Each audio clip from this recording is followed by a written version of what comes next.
அஸ்ஸலாமு அலைக்கும். நாங்களும் இப்போ இந்த ப்ரேஸ்லெட் பிஸ்னஸ் ஆரம்பிச்சிட்டோம்.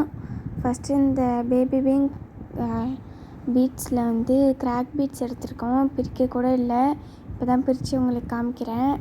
ஸோ இதில் கோல்டன் பீட்ஸு இடையில கொத்தா எப்படி இருக்குன்னு சொல்லி தான் நம்ம பார்க்க போகிறோம் இன்றைக்கி. ஸோ பார்த்துட்டு எப்படி இருக்குன்னு கீழே கமெண்ட் பண்ணுங்கள். இதுலேயே நம்மளுக்கு கிறிஸ்டல் பீட்ஸ் கூட இருக்குது. ஸோ அந்த வீடியோ வேணும்னா கீழே கமெண்ட்டில் சொல்லுங்கள், போடுறேன் அந்த வீடியோவும் சீக்கிரமாக. ஸோ இந்தமாரி தான் ஃபஸ்ட்டு அந்த கிராக் பீட்ஸை கோர்த்து நம்ம இந்த இடையில கோக்கணும், இந்த கோல்டன் பீட்ஸை. ஸோ ஃபஸ்ட்டு அதை கோத்துட்டு கட் பண்ணிட்டு முழிச்சு போட வேண்டியதான்.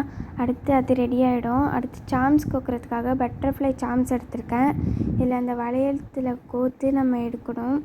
அடுத்து அந்த முழிச்சு போட்டிருக்கு இல்லையா, அந்த இடத்துல இந்த சாம்ஸை கோக்கணும். கோத்துட்டு கொரடை வச்சு நெரிச்சு விட்டுக்கணும். அவ்வளோதான், நம்மளுக்கு ப்ரேஸ்லெட் ரெடி ஆகிட்டு. ஸோ இது எப்படி இருக்குன்னு கீழே கமெண்ட் பண்ணுங்கள். இதை நான் கையிலையும் போட்டு பார்த்தேன், சூப்பராக இருந்துச்சு. ஓகே, பாய்.